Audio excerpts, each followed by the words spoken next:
Hey, I'm about to go level up. I cannot settle for nothing. I never been regular.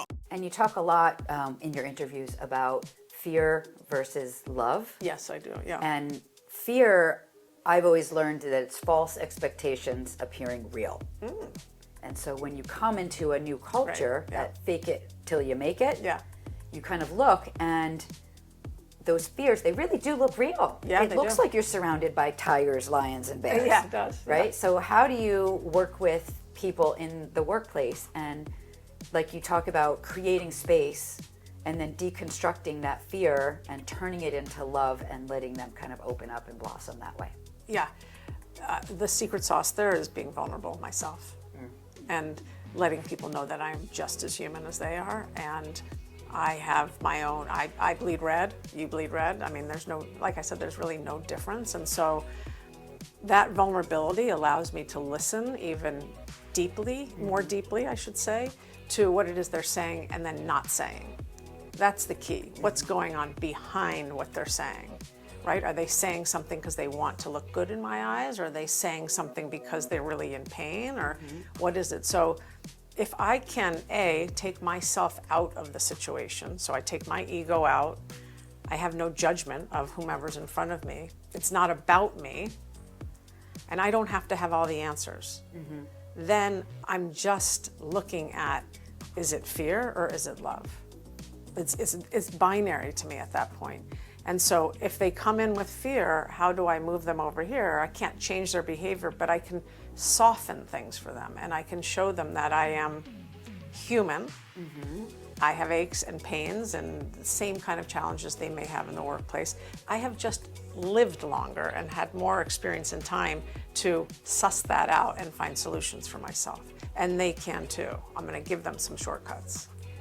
And I think that, as being a doctor and having people come in here, that subjectiveness, everyone comes in with their own experiences, everyone comes in with their own perceptions, and as you start to heal them, the subjectiveness is only compared to themselves. Yep, that's which right. is really important, because I think as a culture, as children, we learn that, oh, her dress is better, and his toys are better, and he drives a better car. And I think that teaching people to compare yourself to yourself, but also love yourself, respect yourself, and look at the journey that you've taken, that all means so much. And I think it has a bigger impact than saying, well, Susie, she managed to finish this report in 3 days and it's taking you 7 days. Yeah.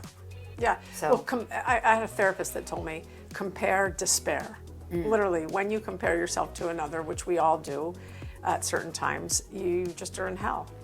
You're in despair. And my 6-year-old right now is comparing herself to other people, and I'm really trying to listen to what she's saying and to help her kind of redirect or reframe. Not that I'm saying, oh, let's reframe. Just saying, I'm just trying to bring it into her atmosphere to understand, like, you can compare all day long, but people really aren't looking at you like you think they are.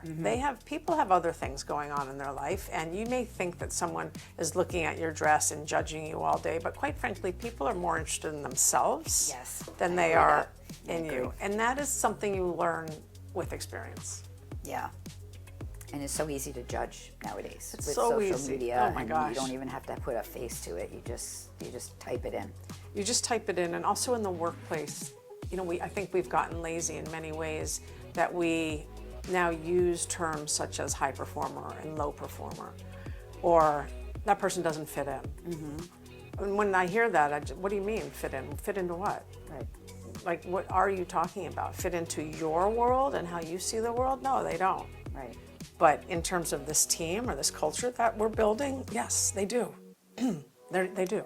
So part of being the heart officer is helping people to actually kind of create that space. If they don't fit in, then let's make space so they can fit in and we can hear them. And that goes back to teacher and learner. Yeah. And learner becomes the teacher. So you always have to be open to that. Oh my gosh, I always say to people, okay, who's the smartest person in this room? Sometimes they look around, they're like, well, I probably am or whatever.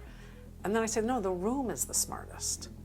it's the sum of all of us that makes us smart. It's not Bob or Karen, by the way. It's all of us. And that's, I'm going off on this one tangent, but I failed the SATs basically 3 times back in the day. Took them untimed 3 times.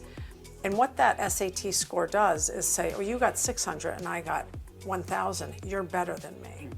And that's why tests like that, and that's why when you put things in that type of scenario, it's so easy to go against yourself. It's so easy to see, wow, there's a massive delta. He's so smart. I'm so dumb. And by the way, I carried that with me. I carried that slogan, I'm so dumb, with me until I was about 35. Real showstopper right there. And in the workplace, I listen to what people are saying. I literally say to them, so tell me the lie you're telling yourself right now. Like, just tell me the lie, I don't care what it sounds like. And then I can work with them through that lie of finding the evidence of why that lie is a lie and what actually is the truth.